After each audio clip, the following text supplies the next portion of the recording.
بسم الله الرحمن الرحيم الحمد لله رب العالمين وصلى الله وسلم على نبينا محمد وعلى آله وصحبه أجمعين. Donc on était arrivé au chapitre qui s'intitule Babu man tabarraka fi shajaratin aw hajarin aw nahwihima. Le chapitre de celui qui fait le tabarruk, c'est-à-dire qui cherche la baraka, c'est-à-dire la bénédiction ou le bien à partir d'un arbre ou d'une pierre ou autre chose qui y ressemble. Donc le sujet on l'avait pas mal expliqué, le titre aussi la fois dernière, donc maintenant on va rentrer dedans directement dans le sens où on va lire les hadiths et les ayats qui sont cités. وقول الله تعالى أفرأيتم اللات والعزى ومناة الثالثة الأخرى الآيات. Donc ici il a fait une allusion au verset de Surat An-Najm. أفرأيتم اللات والعزى ومناة الثالثة الأخرى. Avez-vous vu Al-Lat et Al-Uzza et Manat la troisième? Avez-vous vu? Donc ça s'adresse aux mushrikin qui adoraient ces trois idoles. Donc Al-Lat, Uzza et Manat, c'est le nom de trois idoles qui étaient adorées avant la venue du prophète Mohammed sallallahu alayhi wa sallam. Donc c'est comme si Allah s'adressait à eux en disant: voyez vos trois divinités, est-ce qu'elles peuvent pour vous un bien ou est-ce qu'elles peuvent vous protéger d'un mal? Et la réponse bien sûr est non. Donc pourquoi alors les adorer et chercher auprès d'elles le bien ou la protection? Donc on va parler un peu de Al-Lat, Al-Uzza et Manat. Pourquoi est-ce qu'il a cité ce verset ici? Quel est le rapport avec ce verset qui nous montre qu'il est interdit de faire le tabarruk à partir d'un arbre ou d'une pierre? C'est parce que justement c'était des arbres et des pierres. Donc en ce qui concerne Al-Lat, il y a deux explications qui ont été rapportées sur Al-Lat, qu'est-ce que c'était. Donc Al-Lat, bien sûr, c'était un sanam, c'est-à-dire c'était une idole qui a été adorée notamment par Quraysh et qui se trouvait dans la ville de At-Ta'if. At-Ta'if, c'est à 70 km au sud de Mecca. Donc Al-Lat, c'était At-Ta'if. Al-Lat, une explication dit que c'était un rocher sur lequel il y avait des dessins, donc qui étaient taillés et qui étaient sculptés entre guillemets, ou plutôt des formes, c'est-à-dire pas qu'il y avait des dessins, mais il était sculpté, il était gravé, ce rocher, et les gens l'ont pris comme un temple. Donc ils adoraient ce rocher et ils ont construit un temple dessus avec des rideaux, etc., etc. Et il avait également des gardiens. Donc c'était un temple. Donc Al-Lat, dans une des explications, c'est un rocher. Mais Abdullah ibn Abbas radiyallahu anhuma n'a pas expliqué de cette façon. Il a dit Al-Latu, c'est-à-dire il n'a pas dit Al-Latu, il a dit Al-Latu avec une shadda sur le ta. Vous voyez la différence entre Al-Latu et Al-Latu. Si on dit Al-Latu, ça vient du verbe Latta yalutu, c'est-à-dire celui qui fait l'action de Latta yalutu. Et en fait, il a dit sur Al-Latu, il a dit Kana rajulun yalutu sawiq lil hujjaj. En gros, ça veut dire c'était un homme généreux dans la Jahiliya qui préparait l'équivalent du pain pour les hujjaj, pour les pèlerins, parce qu'on sait que même dans la Jahiliya, les Arabes, ils pratiquaient le Hajj vers la Kaaba et ils y adoraient leurs idoles. D'où est-ce qu'ils connaissaient le Hajj? C'est ce qui restait des enseignements d'Ibrahim alayhi salatu wassalam. Donc c'était un homme qui était connu pour sa générosité envers les pèlerins dans la Jahiliya, et quand il est mort, les gens l'ont enterré et se sont mis à l'adorer. En réalité, est-ce qu'il y a une contradiction entre les deux paroles? Il n'y a pas de contradiction. En fait, Al-Lat, c'était un homme, un rajul salih, qui faisait preuve de générosité envers les pèlerins. Quand il est mort, les Arabes l'ont enterré, et également ils ont sculpté donc sur sa tombe un rocher, un sanam. Et donc ils adoraient le sanam, mais ce qui était voulu derrière, c'était l'homme qui était adoré en dessous. Donc ça c'est pour Al-Lat. Et Al-Uzza, c'était également une idole qui était située entre Mecca et At-Ta'if, donc dans le sud de Mecca, sur le chemin du sud. Et c'était un arbre sur lequel ils avaient fait un genre de temple, c'est-à-dire c'était un arbre, mais il l'avait entouré avec des tissus, et également elle avait un gardien, ou plutôt même des gardiens. Donc ça c'était Al-Uzza. Et on peut se souvenir dans la Sira, qu'est-ce que Abu Sufyan, radiallahu anhu, avant qu'il se convertisse, qu'est-ce qu'il a dit après Uhud? Lana al-Uzza wa la Uzza lakum. Il a dit aux musulmans, nous avons l'Uzza avec nous et vous n'avez pas de Uzza. C'est-à-dire ils se vantaient de leur divinité, de leur sanam qui s'appelait Al-Uzza. Or Al-Uzza c'était un arbre. Al-Uzza c'était un arbre qu'ils adoraient en dehors d'Allah subhanahu wa ta'ala. Et pour l'histoire, le prophète sallallahu alayhi wa sallam, quand il a conquis Mecca, qui il a envoyé pour détruire Al-Uzza? Khalid ibn al-Walid radiallahu anhu. Donc quand Khalid ibn al-Walid est arrivé, il a détruit ce qu'il y avait autour, il a coupé l'arbre. Mais quand il est revenu au prophète sallallahu alayhi wa sallam, il lui a dit ma fa'alta shay'an, tu n'as rien fait. Et il lui a dit de retourner. Il est retourné et il a trouvé à l'endroit où avait Al-Uzza une femme nue avec les cheveux complètement pleins de poussière, etc., qui prenait de la poussière et elle se le jetait sur elle-même. En fait c'était une genre de sorcière. Et Khalid ibn al-Walid l'a tué, et quand il est revenu, le prophète sallallahu alayhi wa sallam lui a dit Tilka al-Uzza, c'est elle al-Uzza. Est-ce que ça veut dire que depuis des centaines d'années c'est cette femme qu'ils adoraient?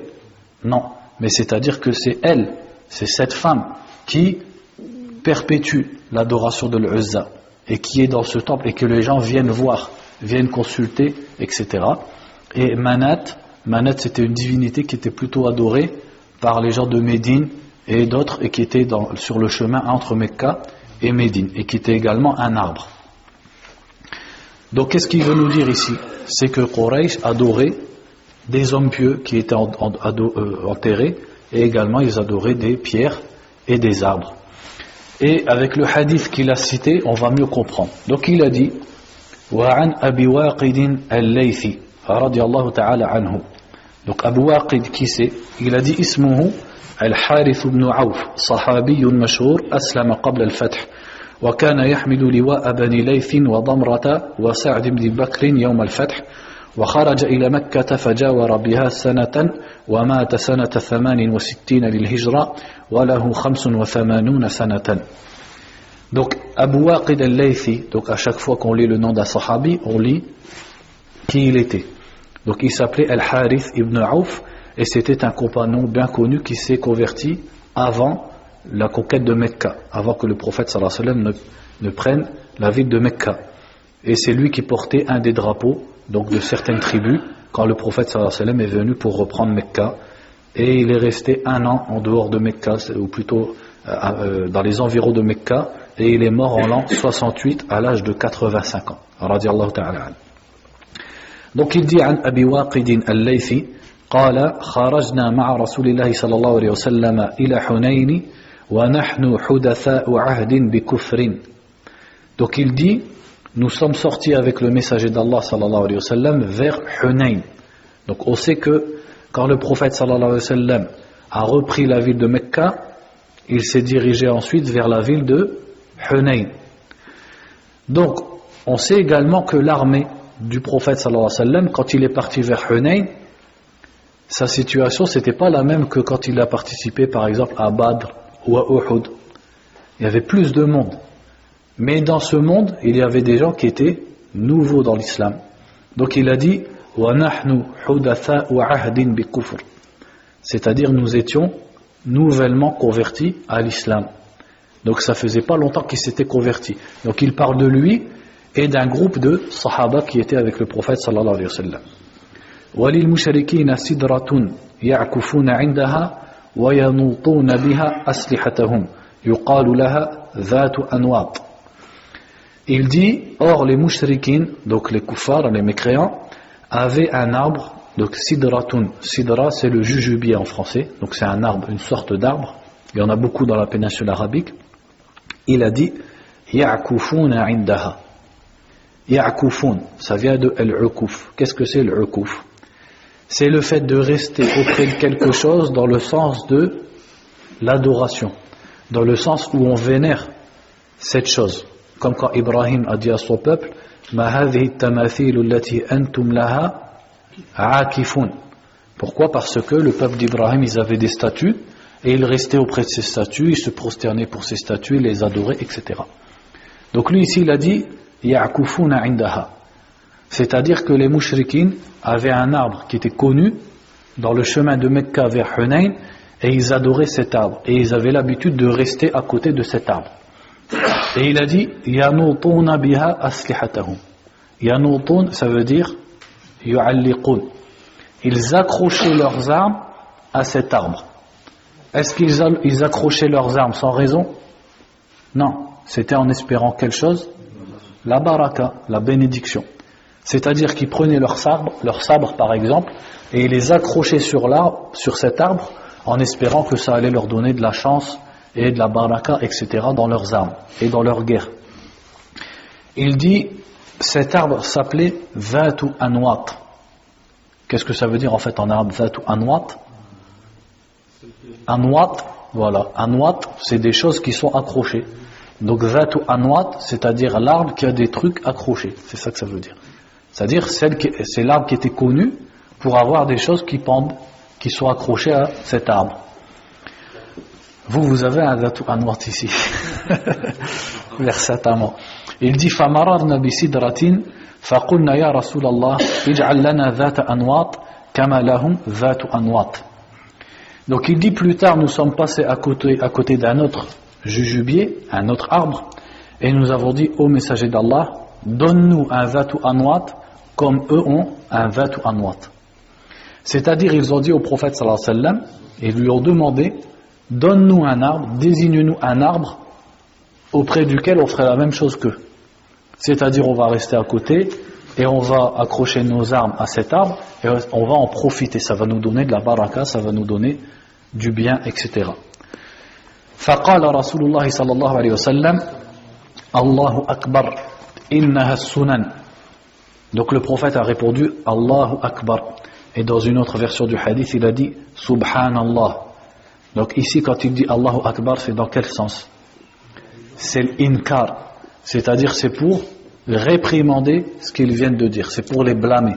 Et dans une autre version, il a dit Subhanallah. C'est-à-dire pour glorifier Allah Azza wa Jal par rapport à ce qu'ils viennent de dire. Il leur a dit Innaha sunan. As-sunan, c'est le pluriel de sunnah. Mais le mot sunnah en arabe, qu'est-ce qu'il veut dire à la base? Une tradition, c'est-à-dire quelque chose qui est fait de façon habituelle. Une aada, par exemple. Aada, sunnah, c'est le même sens.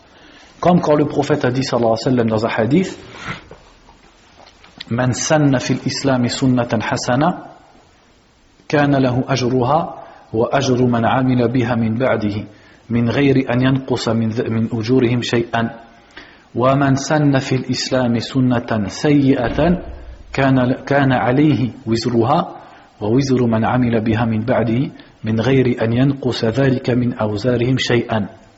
Donc il a dit sallallahu alayhi wa sallam, pour qu'on comprenne le mot sunna dans la langue arabe, qu'est-ce qu'il veut dire? Pas dans le din. Dans le din, sunna, on sait ce que c'est.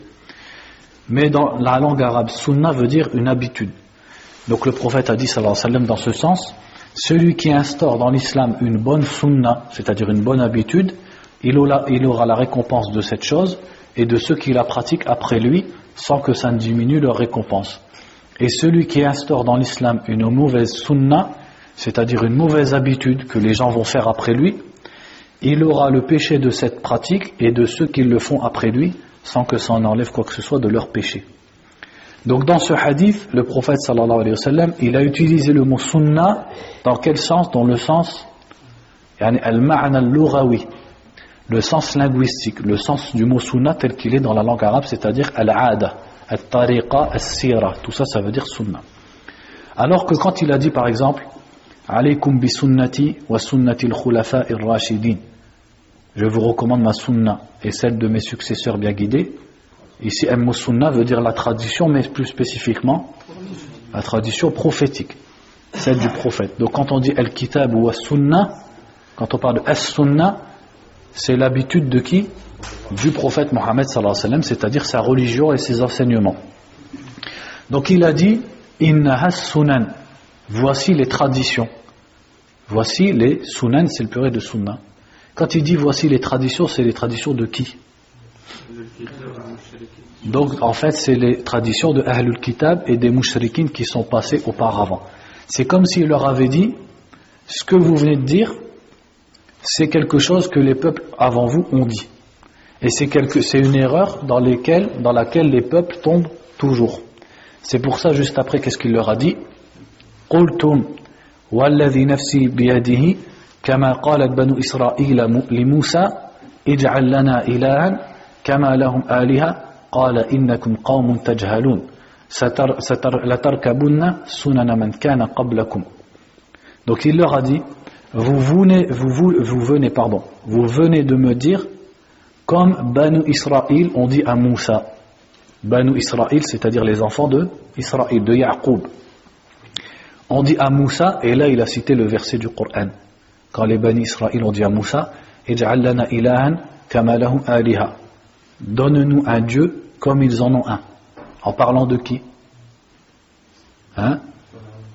Ils sont passés à côté d'un peuple quand ils se sont sauvés de Pharaon.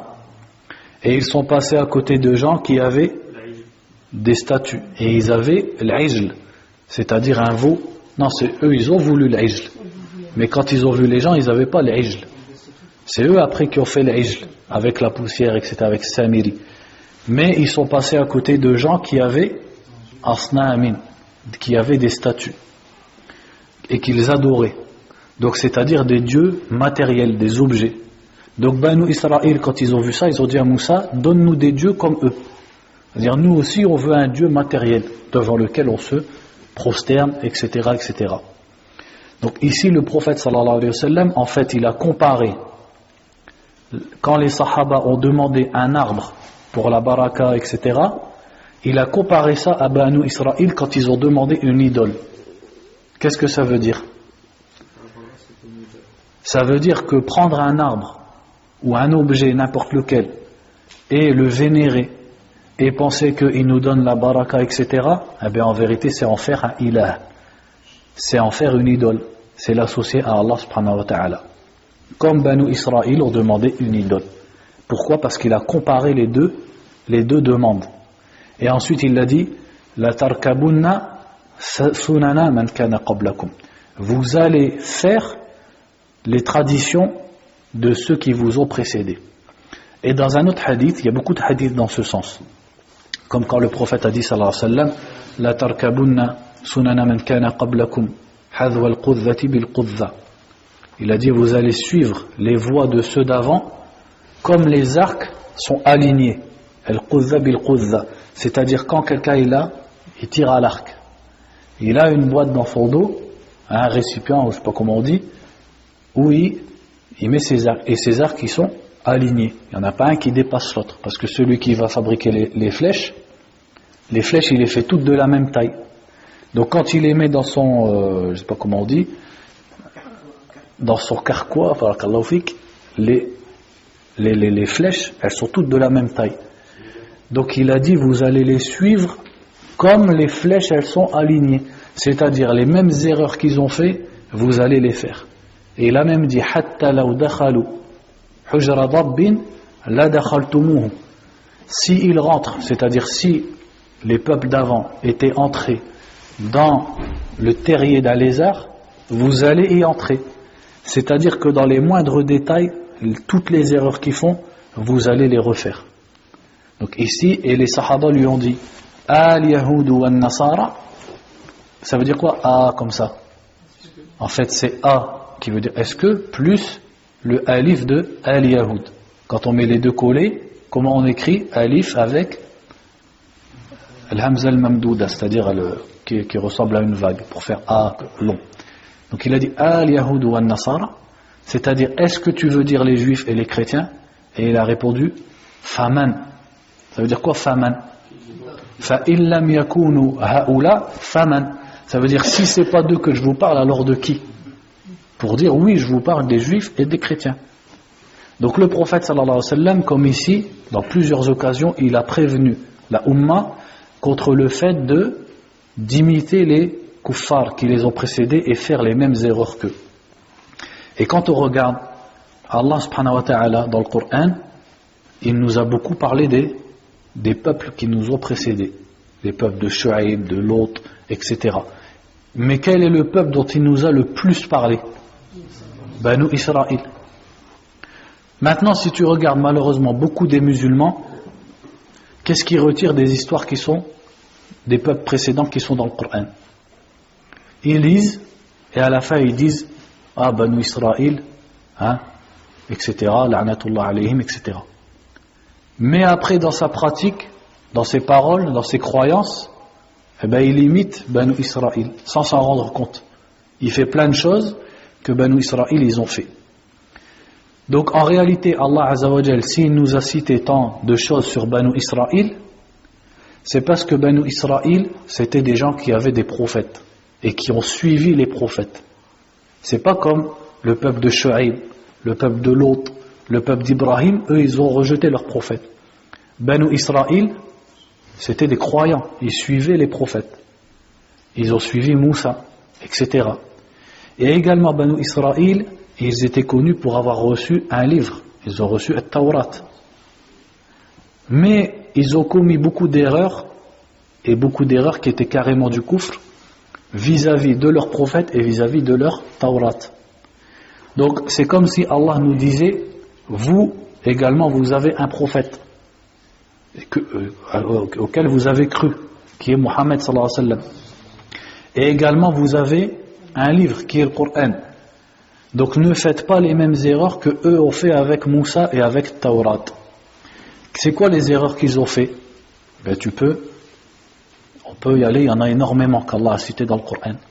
Yuharrifuna al-kalima an mawadhi'ihi, par exemple. C'est-à-dire ils détournent le sens des mots qui étaient dans At-Tawrat. At-Tawrat disait quelque chose, mais eux, ils le détournaient. Ou alors, wa taktumul haqqa wa antum ta'lamun. Vous détournez la vérité, vous cachez la vérité alors que vous savez. Comme quand quelqu'un il avait fait la fornication parmi les juifs à l'époque du prophète sallallahu alayhi wa sallam, ils sont partis voir un rabbin, qu'est-ce qu'il a fait? Et il a mis sa main sur les versets de la Tawrat qui disaient qu'il fallait lapider le fornicateur. Et il a dit qu'il fallait les fouetter, etc. Donc il a caché, donc il cachait. Également, qu'est-ce qu'Allah leur a reproché? Atu'minuna bi ba'd al-kitab wa takfuruna bi ba'd. Allah a dit ça à qui? À Banu Israël. C'est-à-dire ils suivent une partie du Coran, ou plutôt de At-Tawrat, une partie de ce que Moussa a dit, mais ils rejettent une autre partie, alors qu'ils sont censés suivre tout. Et quand tu regardes les musulmans, beaucoup d'entre eux c'est la même chose. Ils suivent une partie du Coran, mais ce qu'ils n'aiment pas, ils le rejettent. Ils suivent une partie de la sunna, ils l'acceptent, mais la sunna, si elle contredit leurs idées, ou leurs habitudes, ou leurs traditions, ou leur groupe, etc., ils ne la prennent pas. Comme les Yahoud, ils ont fait avec Tawrat. Également, Allah Azza wa Jal, il leur a reproché ittakhadhu ahbarahum wa ruhbanahum arbaban min dunillah wal masih ibn Maryam. Il leur a reproché de prendre les hommes comme des dieux en dehors d'Allah. C'est-à-dire, ils exagéraient vis-à-vis de leur rabbin, au point où, si le rabbin dit halal, c'est halal. S'il dit haram, c'est haram, même si ça contredit la Torah. Et tu trouves chez le musulman la même chose, de s'accrocher à des hommes et de les prendre comme des références. S'il dit halal, c'est halal, s'il dit haram, c'est haram, même s'il contredit le livre d'Allah ou la parole du prophète sallallahu alayhi wa sallam. C'est les mettre au-dessus du prophète sallallahu alayhi wa sallam. Croire qu'ils sont infaillibles. Allah leur a également dit وَمَنْ لَمْ يَحْكُمْ بِمَا أَنزَلَ اللَّهُ فَأُولَئِكَ هُمُ الْكَافِرُونَ. Il leur a reproché de ne pas juger avec la loi d'Allah. Bref, énormément de choses qu'Allah a reproché à Banu Israël, et si on médite sur l'état des musulmans, eh ben on trouve qu'ils ont fait la même chose. Donc, est-ce que les histoires de Banu Israël, elles sont juste faites comme ça pour détester Banu Israël? C'est pas ça. Si quelqu'un il en retire que ça, c'est qu'il n'a pas compris le but du Coran. Ce qu'il faut en retirer, c'est comprendre comment on doit agir vis-à-vis du Coran et comment on doit agir vis-à-vis du prophète sallallahu alayhi wa sallam, et ne pas tomber dans les mêmes erreurs vis-à-vis d'Allah, du Coran et du prophète sallallahu alayhi wa sallam que ce qu'ont fait Banu Israël, et vis-à-vis également des salihin. Comment on doit se comporter avec les gens qu'on considère comme étant des salihin, ne pas faire comme on fait Banu Israël. Donc il a dit la tarkabunna sunana man kana qablakum, au point où même le prophète sallallahu alayhi wa sallam a dit dans un hadith la taqumu as-sa'atu حتى تعبد فئام من أمتي الأوثان. L'heure ne viendra pas avant que des groupes, il a dit fi'am, c'est-à-dire des jama'at complètes de ma communauté adorent les idoles carrément, al-awthan. Donc le prophète sallallahu alayhi wa sallam a prévu qu'une partie de sa communauté allait carrément repartir dans ibadatul awthan. Donc tout ça te fait comprendre que une personne, un groupe, un mouvement ou quoi que ce soit, un livre peut avoir la couleur ou le nom de l'islam, ça ne suffit pas pour qu'il soit conforme à l'islam. Parce que le prophète lui-même sallallahu alayhi wa sallam a prédit que les gens de sa communauté allaient commettre les mêmes erreurs que les juifs, les chrétiens, les mouchrikines, etc., etc.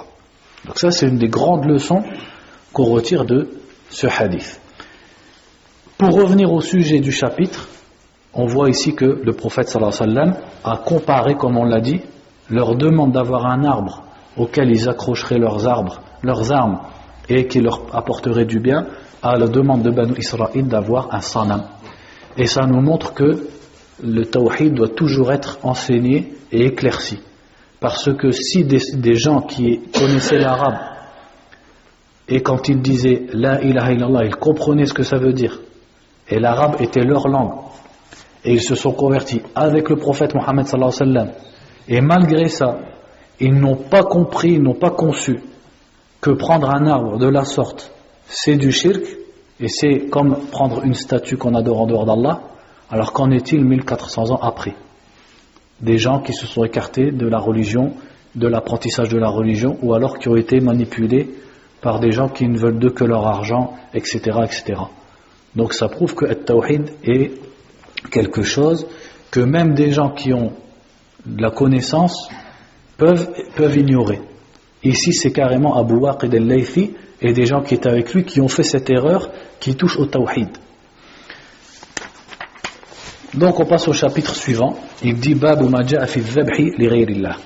Chapitre de ce qui a été cité sur le fait d'égorger pour autre qu'Allah.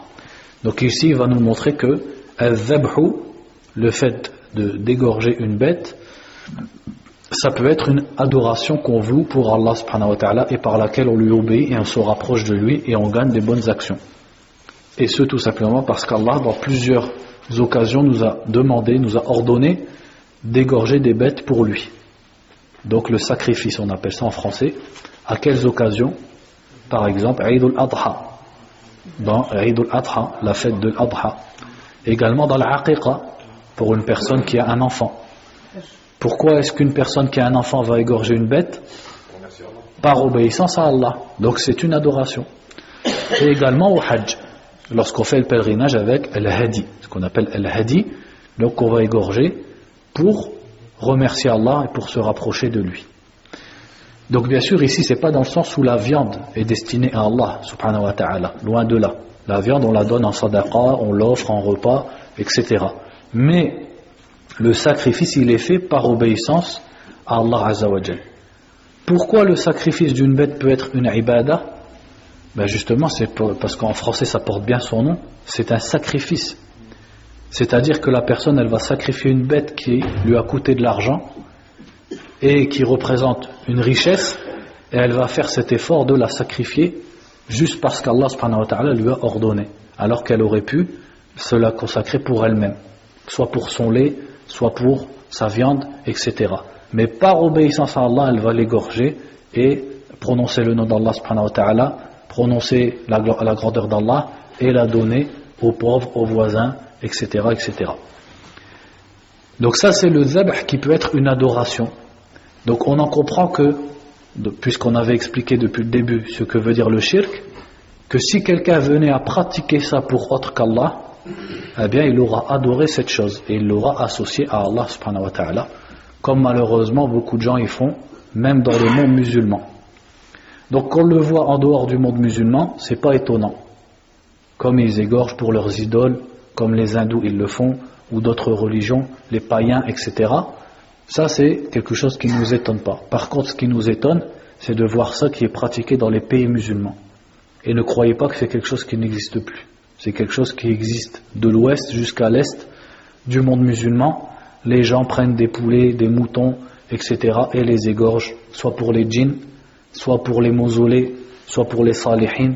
Donc ils vouent des adorations à ces choses-là en dehors d'Allah subhanahu wa ta'ala, en espérant que ces choses-là leur ramènent du bien ou les protègent, ou soient des intercesseurs entre eux et Allah, exactement comme le pratiquait Quraysh avant l'islam.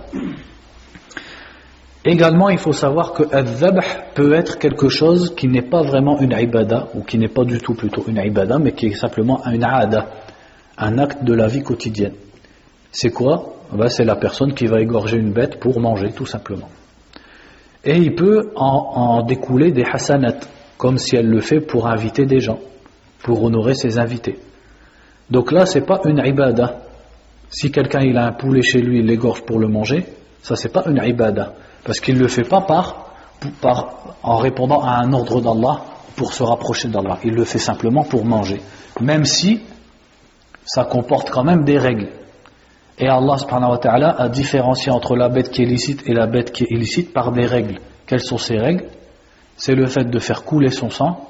Et la deuxième c'est وَلَا تَأْكُلُوا مِمَّا لَمْ يُذْكَرِ اسْمُ اللَّهِ عَلَيْهِ, de prononcer le nom d'Allah subhanahu wa ta'ala en disant Bismillah lorsqu'on va égorger cette bête.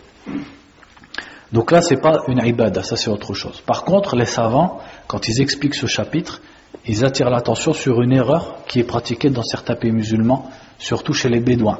C'est que quand ils reçoivent quelqu'un d'important, et il est connu, et ça fait partie du bon comportement et de la générosité des musulmans, c'est que quand quelqu'un y vient chez eux exceptionnellement, ils vont égorger un mouton par exemple, ou une chèvre, ou carrément si c'est une tribu, ils vont égorger un bœuf pour honorer leurs invités, pour leur servir à manger. C'est-à-dire qu'ils vont tuer ce qu'ils ont de mieux, parce que les vaches, les moutons, etc., c'est pas quelque chose de bénin. Mais l'erreur qui est pratiquée parfois, c'est que par exemple, un roi, ou un ministre, ou un chef de tribu, il arrive comme ça chez une tribu, et les gens de la tribu ramènent la bête devant lui, et l'égorgent devant lui. Donc là, soit ça tombe dans l'adoration, ou soit ça ressemble à l'adoration qui est vouée pour autre qu'Allah subhanahu wa ta'ala. Car le but normalement qu'il y a dans ça, c'est la nourriture qu'on va lui servir. On va l'honorer par la nourriture qu'on lui sert. Donc il n'a pas besoin qu'on égorge la bête devant lui, ni quoi que ce soit. Mais par exagération, dans le fait d'honorer l'invité, ils vont parfois jusqu'à égorger la bête devant lui. Donc là, ça peut tomber dans le shirk, parce que ça devient égorger une bête pour honorer et grandir cette personne. Donc lisons maintenant, une fois qu'on a fait l'explication, donc on va lire les textes qui sont cités, et ça va aller tout seul. Donc il dit, rahimallahu ta'ala, وقول الله تعالى قل إن صلاتي ونسكي ومحياي ومماتي لله رب العالمين لا شريك له وبذلك أمرت وأنا أول المسلمين. Donc il cite ici le verset qui dit قل, donc dit au Muhammad, inna salati, donc certes ma salat, ma prière, wa nusuki, mais nusuk, qu'est-ce que c'est un nusuk ici justement? Abdullah ibn Abbas, un nusuk ça englobe toutes les ibadat. Mais Abdullah ibn Abbas radiyallahu anhuma a expliqué ce mot ici en disant dhaba'ihi, c'est-à-dire les bêtes que je sacrifie. Donc mes prières et mes sacrifices. Wa mahyaya, et ma vie, wa mamati, et ma mort, lillahi rabbil alamin, sont pour Allah le Seigneur de l'univers, la sharika lahu, sans qu'il n'ait d'associé. Et c'est cela qui m'a été ordonné et je suis le premier des musulmans. Qu'est-ce que ça nous montre?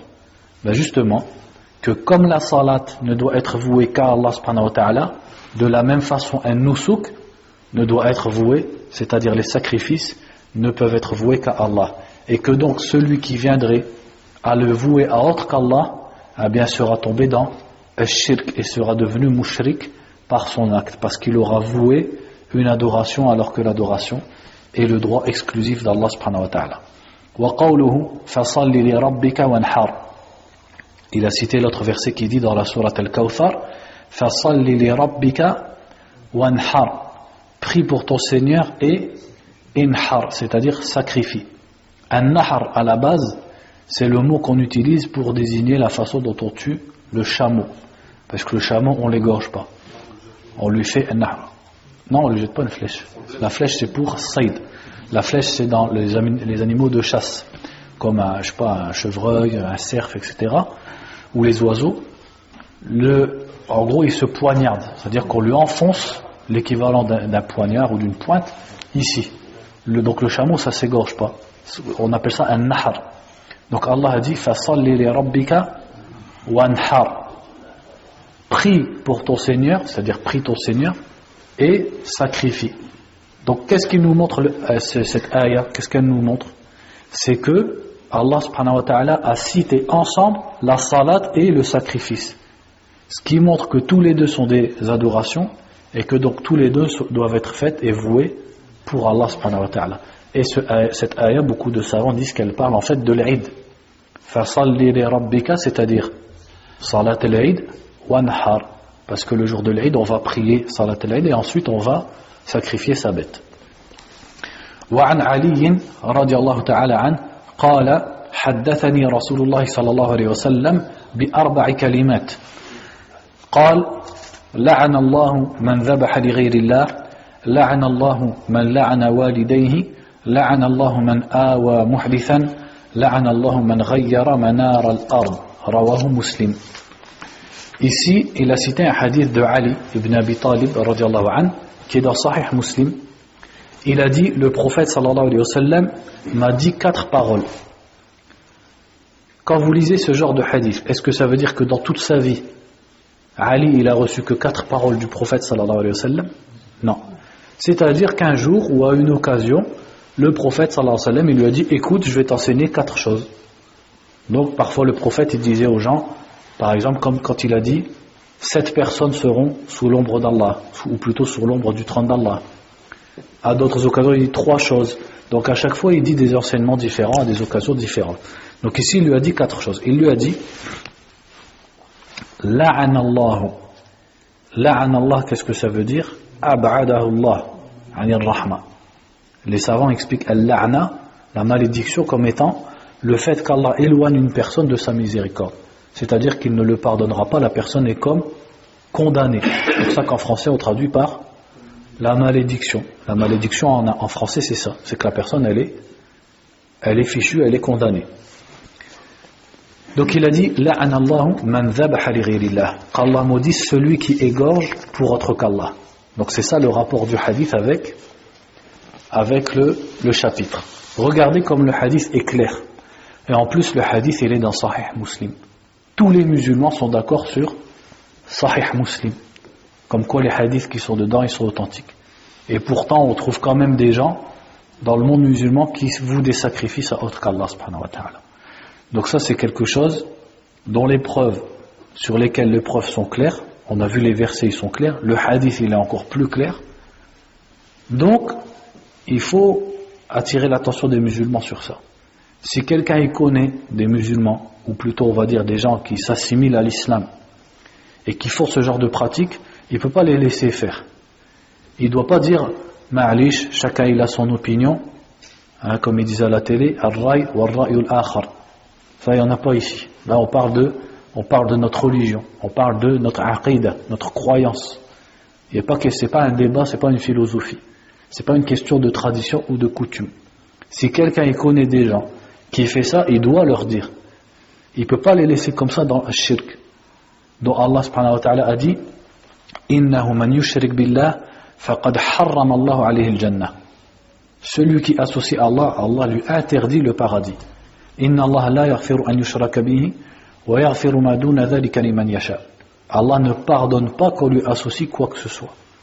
Donc est-ce que celui qui a de la famille par exemple qui fait ça, il peut les laisser et il peut dire ma'alish, moi je fais mon truc, eux ils font leur truc, eux ils font leur tradition. Il ne peut pas les laisser comme ça. Il doit faire ce qu'on appelle ad-da'wa, an-nasiha, iqamatul hujja, c'est-à-dire il doit leur faire le conseil, la da'wa, il doit leur accomplir sur eux la preuve d'Allah subhanahu wa ta'ala et leur transmettre la religion. Il ne peut pas les laisser comme ça. Alors que la première chose que les prophètes ils sont venus dire aux gens, u'budullah wajtanibut taghut. Adorez Allah et écartez-vous et délaissez at-taghut, c'est-à-dire les fausses divinités, les fausses adorations. Également, il y a une question ici qu'il faut soulever, c'est ce que certains musulmans ils pratiquent encore de nos jours, c'est que quand ils achètent une maison, pour emménager, qu'est-ce qu'ils font? Ils égorgent une bête, et des fois ça ne s'arrête pas là, c'est qu'ils prennent la bête et ils répandent le sang dans la maison. Ça également, ça c'est des pratiques de Jahiliya.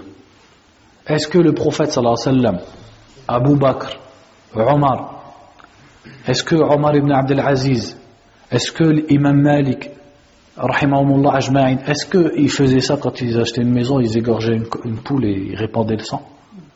Ça c'est des trucs de kufr, ça, de Jahiliya. Et à la base, les gens, pourquoi ils le faisaient? Ils le faisaient pour les djinns. C'est-à-dire que les gens, ils avaient peur des djinns, parce que quand tu achètes une maison, il peut y avoir des djinns dedans. Surtout si ça fait longtemps qu'elle n'est pas habitée. Donc les gens, par peur des djinns, qu'est-ce qu'ils font? Ils leur vouent une ibada, comme ça, en espérant que les djinns, ils les laissent tranquilles. Entre guillemets, comme on dit en français, ils montrent pas de blanche aux djinns. C'est comme s'ils disaient aux djinns, nous on vous respecte, nous on vous vénère, on vous égorge une poule, on n'a rien fait, il ne faut pas nous embêter. Donc ils adorent les djinns pour demander leur protection. Et ça, Allah subhanahu wa ta'ala nous en parlait dans le Coran. وَأَنَّهُ كَانَ رِجَالٌ مِنَ الْإِنسِ يَعُوذُونَ بِرِجَالٍ مِنَ الْجِنِّ فَزَادُوهُمْ رَهَقًا. Il y avait des gens, donc les djinns ont dit ça au prophète sallallahu alayhi wa sallam. Il y avait des gens parmi des hommes, parmi les êtres humains, qui cherchaient la protection auprès des hommes parmi les djinns. فَزَادُوهُمْ رَهَقًا. Donc les djinns n'ont fait qu'augmenter leur bassesse, leur humiliation, leur détresse. Et le prophète sallallahu alayhi wa sallam, on sait qu'avant l'islam, dans la Jahiliya, donc les Arabes faisaient beaucoup ça. Ils cherchaient la protection des djinns, quitte à leur vouer des sacrifices et des ibadat. Et quand ils étaient dans le désert en voyage et qu'ils voulaient camper, qu'est-ce qu'ils faisaient? Ils faisaient un campement et ils criaient A'udhu bi sayyidi hadha al-wadi min sufaha'i qawmihi. Ils criaient, je demande la protection du chef de cette vallée contre les idiots de son peuple. Qui c'est qui désignait par là? C'est-à-dire le chef des djinns, de la tribu des djinns qui habitait par là. Et le prophète sallallahu alayhi wa sallam, quand il est venu, qu'est-ce qu'il a dit aux musulmans? Man nazala manzilan faqal a'udhu bi kalimati llahi tammati min sharri ma khalaq lam yadurruhu shay'un hatta yartahila min manzilihi hadha. Celui qui descend dans un endroit, donc c'est valable aussi quand tu emménages, et qui dit a'udhu bi kalimati llahi tammat min sharri ma khalaq, c'est-à-dire je cherche protection auprès des paroles parfaites d'Allah contre le mal de ce qu'il a créé, rien ne lui fera du mal jusqu'à ce qu'il quitte cet endroit. Donc tu n'as pas besoin d'égorger un coq, tu n'as pas besoin de répandre du sang partout sur tes murs. Quand tu emménages, qu'est-ce que tu dis? Quand tu loues un hôtel sur l'autoroute, qu'est-ce que tu dis? Dans la chambre, a'udhu bi kalimatillahi tammati min sharri ma khalaq. Quand tu campes quelque part, si quelqu'un il doit camper, je ne sais pas s'il y a des accros au camping d'entre vous, qu'est-ce qu'il dit? A'udhu bi kalimatillahi tammati min sharri ma khalaq. Et il place sa confiance en Allah et rien ne va l'embêter. Les djinns ils ne pourront pas lui faire du mal, ils ne pourront pas l'approcher. Donc les gens, qu'est-ce qu'ils faisaient malheureusement? Par ignorance, eh bien, ils vouaient un sacrifice aux djinns pour que les djinns ne les embêtent pas. Et les gens, ils ont perpétué cette habitude. Donc il y a certaines personnes qui continuent de le pratiquer pour les djinns, et il y a d'autres personnes, ils le pratiquent simplement en imitant les autres. Quand ils le font, ils ne pensent pas aux djinns. Pour eux, ils sont juste en train d'égorger un coq, ils croient que ça ramène une baraka, une protection, etc. sans penser aux djinns. Mais de toute façon, c'est haram. Au minimum, c'est un acte qui est haram, qui est interdit. Ensuite, on va lire la suite du hadith. Donc la suite du hadith, elle n'a plus de rapport avec notre chapitre, mais on va l'expliquer quand même.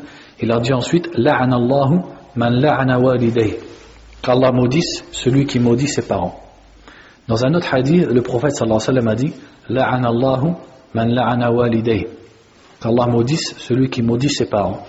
Et les sahaba radiyallahu anhum ont dit, wa hal ar-rajulu yasubbu walidayhi. Ils étaient étonnés. Ils ont dit, est-ce que quelqu'un il va insulter ses parents au messager d'Allah? C'est-à-dire, ils n'ont pas compris pourquoi le prophète sallallahu alayhi wa sallam a parlé de quelqu'un qui insulte ses parents, parce qu'ils se sont dit ça n'existe pas. Tu peux dire par exemple qu'Allah maudisse celui qui insulte les parents de quelqu'un, mais qui insulte ses parents, ça n'existe pas. Donc regardez les sahaba radiyallahu anhum, déjà comment ils étaient loin de uquq al-walidayn, parce que ça rentre même pas dans leur esprit que quelqu'un y va. Et ça c'était déjà la situation des Arabes avant l'islam, avant même qu'ils connaissent l'islam. Ça n'existait pas pour eux que quelqu'un il insulte son père ou qu'il maudisse son père ou sa mère. Et le prophète sallallahu alayhi wa sallam leur a expliqué, il leur a dit yasubbu abar rajul aw ummahu fahadha yasubbu ummahu aw abahu. Il a dit en fait, maudire tes parents, c'est le fait que tu maudisses ou tu insultes le père ou la mère de quelqu'un. Et ce quelqu'un, qu'est-ce qu'il va faire? Il va maudire ta mère ou ton père pour te répondre. Eh bien, auprès d'Allah, tu seras considéré comme si tu avais toi-même insulté ou maudit ton père ou ta mère. Donc imaginez-vous, tous les jeunes maintenant, quand quelqu'un il insulte leurs parents, ils s'énervent, mais ce qu'ils ne savent pas, c'est que quand ils insultent les autres et que les autres ils leur répondent, auprès d'Allah, ils sont considérés comme si eux-mêmes ils avaient insulté leurs parents. Pourquoi? Parce que celui qui fait un sabab pour quelque chose, il est comme celui qui fait la chose elle-même. Regardez dans le hadith de Jibril. Dans le hadith de Jibril, il est venu, il a posé des questions au prophète sallallahu alayhi wa sallam. Est-ce que Jibril il a expliqué quelque chose? Il n'a rien expliqué. Il a dit akhbirni anil islam, akhbirni anil iman, akhbirni anil ihsan, etc. Et le prophète sallallahu alayhi wa sallam il a répondu, il a tout expliqué. Et à la fin qu'est-ce qu'il a dit? Hadha Jibril atakum yuallimukum dinakum. Voici Jibril qui est venu vous enseigner votre religion. Pourtant Jibril il n'a pas enseigné la religion, il a fait que poser des questions. Donc il est mutasabbib, il a fait le sabab pour qu'un autre, qui est ici le prophète sallallahu alayhi wa sallam, enseigne la religion. Donc il est considéré lui-même comme ayant enseigné la religion. Donc dans la religion, al-mutasabbib lahu hukmu al-mubashir. Celui qui fait la cause pour que quelqu'un fasse quelque chose, il est comme celui qui fait la chose. Donc celui qui insulte les parents des autres ou qui les maudit, et on lui répond, il a le même crime et le même péché que si lui-même il avait directement maudit ou insulté ses parents. Ensuite il a dit la'anallahu man awa muhdithan, qu'Allah maudisse celui qui abrite un muhdith. Donc awa, qu'est-ce que ça veut dire awa? Awa c'est protéger ou donner refuge. Par exemple quelqu'un il se sauve, il est recherché, et moi je vais lui dire viens chez moi, je te cache et je te protège. Ça c'est awa, je lui donne refuge. Le prophète a dit ici sallallahu alayhi wa sallam qu'Allah maudisse celui qui donne refuge à un muhdith. C'est quoi muhdith? Ça vient du verbe ahdatha. Ahdatha, qu'est-ce que ça veut dire? Il y a plusieurs sens. Ahdatha, ça peut être faire quelque chose de nouveau, ou ça peut être également faire quelque chose de grand, de grave. Donc ici les savants l'ont expliqué de deux façons. Ils ont expliqué muhdith dans le sens du hadith de Aïcha, man ahdatha fi amrina hadha ma laysa minhu fa huwa raddun. Celui qui invente dans notre religion ce qui n'en fait pas partie, ça sera rejeté. Donc ils ont dit muhdith ici est le synonyme de mubtadi', c'est-à-dire d'innovateur. Ça veut dire que celui qui protégerait ou qui défendrait un innovateur, Allah Azza wa Jal le maudit.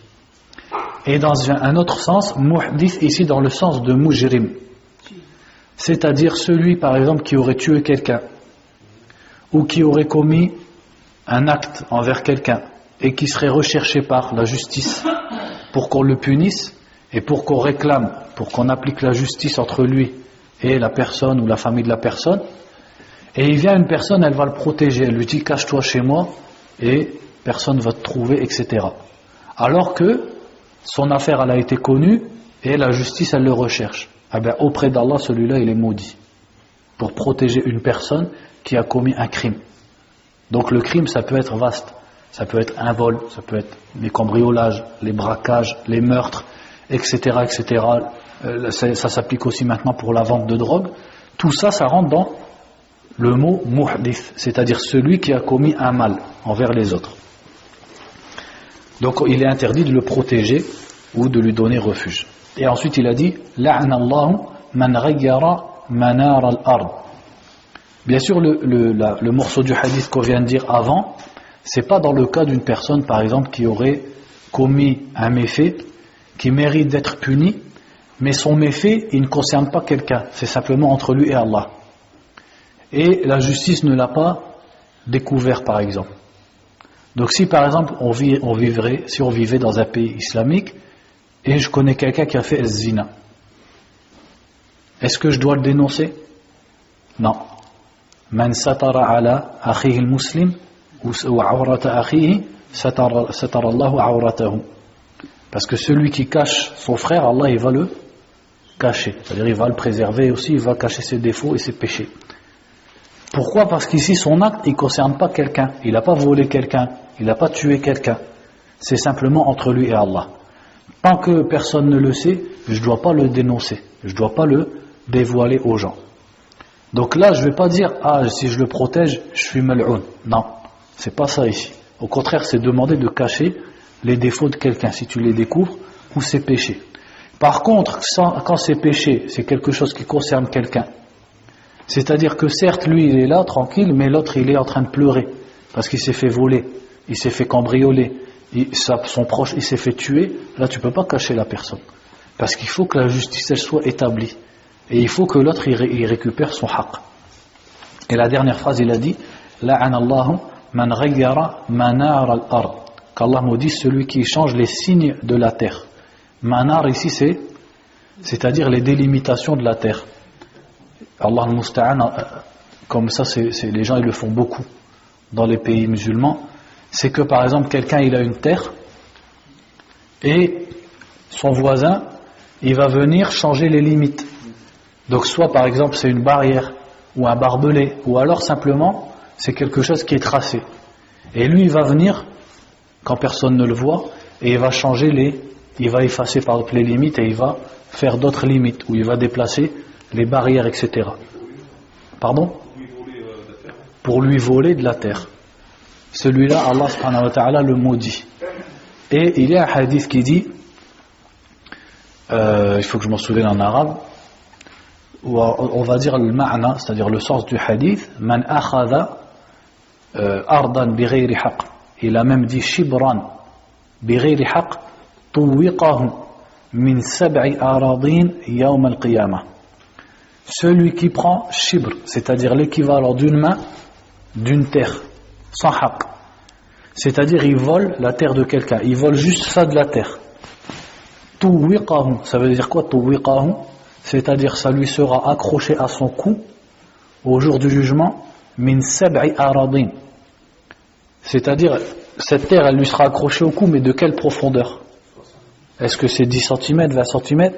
De cette terre, c'est-à-dire toute la terre qui est en dessous jusqu'à la 7e terre, ça lui sera accroché au cou au jour du jugement et il devra marcher avec pour se rendre là où les gens ils seront jugés. Alors imaginez-vous quelqu'un qui vole un champ, quelqu'un qui vole des terres complètes aux gens. Allah al-Musta'an. Si ça c'est pour celui qui vole l'équivalent d'une main, il viendra avec et ça sera pendu à son cou au jour du jugement. Donc ici le prophète sallallahu alayhi wa sallam a maudit celui qui prend, qui change les limites de la terre pour gagner la terre de quelqu'un. Ensuite il a cité un autre hadith ici. Ce hadith il n'est pas authentique. En réalité c'est pas la parole du prophète sallallahu alayhi wa sallam, mais c'est la parole d'un tabi'i, ou plutôt d'un sahabi. Donc on va le lire quand même. Il dit wa an Tariq ibn Shihab anna Rasulallah sallallahu alayhi wa sallam qal. Donc Tariq ibn Shihab c'était un sahabi, ou plutôt un mukhadram. Donc on va lire ici sa biographie. Il a dit huwa ibn Abdi Shams ibn Hilal ibn Auf al-Bajali al-Ahmasi Abu Abdillah. قال الحافظ رأى النبي صلى الله عليه وسلم وهو رجل. Donc Al-Hafiz ibn Hajar dit qu'il a vu le prophète sallallahu alayhi wa sallam, c'est-à-dire que ce serait un sahabi. وروى أبو داود والبغوي أنه قال رأيت النبي صلى الله عليه وسلم وغزوت في خلافة أبي بكر. Donc lui-même disait j'ai vu le prophète sallallahu alayhi wa sallam et j'ai participé aux batailles pendant le règne de Abu Bakr. وقال أبو داود رأى النبي صلى الله عليه وسلم ولم يسمع منه فروايته عنه مرسل صحابي وهو مقبول على الراجح توفي سنة 83. Il dit, Abu Daoud rahimahullah disait qu'en fait il a vu, donc Tariq ibn Shihab, il a vu le prophète sallallahu alayhi wa sallam, mais il n'a pas entendu de hadith de lui. Donc quand il rapporte un hadith, ça sera quelle sorte de hadith? C'est un mursalu sahabi. Qu'est-ce que ça veut dire ça? C'est quoi un hadith mursal? On l'a déjà expliqué. Mursal en arabe, qu'est-ce que ça veut dire? Envoyé. Qu'est-ce qu'ils ont appelé un hadith mursal? C'est quand un tabi'i rapporte un hadith du prophète sallallahu alayhi wa sallam. Ils appellent ça mursal. Pourquoi? Parce que le tabi'i, justement, c'est un tabi'i. Donc il n'a pas entendu le hadith de la bouche du prophète sallallahu alayhi wa sallam. Soit entre lui et le prophète il y a un sahabi, ou soit il peut même y avoir d'autres tabi'in ou même plusieurs sahaba. Maintenant, qu'en est-il quand un sahabi rapporte un hadith qu'il n'a pas entendu du prophète sallallahu alayhi wa sallam? Ça il l'appelle mursal as-sahabi. Et celui-là, est-ce que ça joue sur son authenticité? Non. Pourquoi? Voilà, parce que as-sahaba kulluhum udul. Dans les sciences du hadith, tous les sahaba ils sont considérés comme des rapporteurs fiables.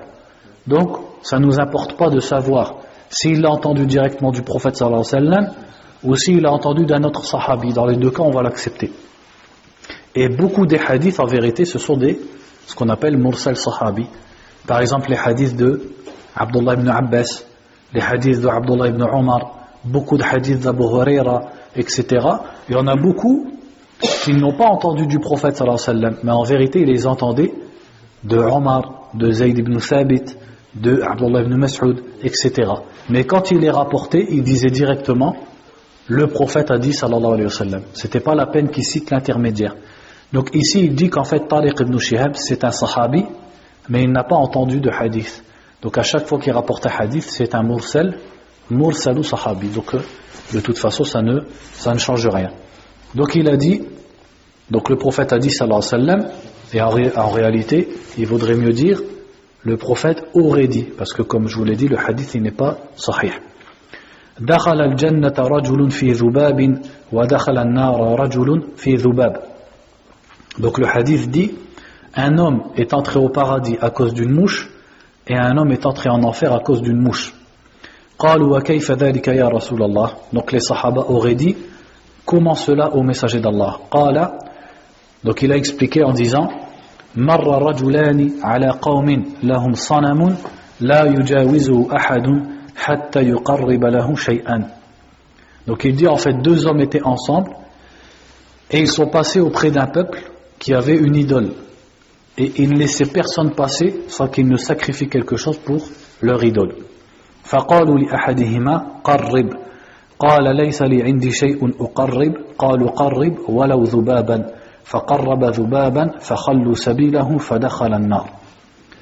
Donc ils ont dit à l'un des deux hommes, sacrifie, qarrib, c'est-à-dire voue quelque chose à notre idole. Et il a dit, mais je n'ai rien à sacrifier. Et ils lui ont dit, voue lui quelque chose, ne serait-ce qu'une mouche. Alors il a pris une mouche et il l'a tuée en la vouant à cette idole. Alors ils l'ont laissé passer et Allah l'a fait rentrer en enfer. Donc juste à cause d'une mouche, parce qu'il l'a sacrifié pour autre qu'Allah subhanahu wa ta'ala, et il est rentré en enfer. Donc on voit que al-shirk, car cette histoire, même si c'est pas un hadith du prophète sallallahu alayhi wa sallam, en réalité c'est un sahabi qui a raconté cette histoire. C'est une histoire de Ahlul Kitab, c'est ce qu'on appelle, comment on appelle ça? Al-Isra'iliyat, c'est-à-dire les histoires de Banu Israël. Donc quelle est l'authenticité de cette histoire? Allahu a'lam. Même si on va voir que dans cette histoire il y a un détail qui contredit les fondements de la religion. Ensuite il a dit وَقَالُوا لِلْآخَرْ قَرِّبْ قَالَ مَا كُنْتُ لِأُقَرِّبَ لِأَحَدٍ شَيْئًا دُونَ اللَّهِ عَزَّ وَجَلَّ.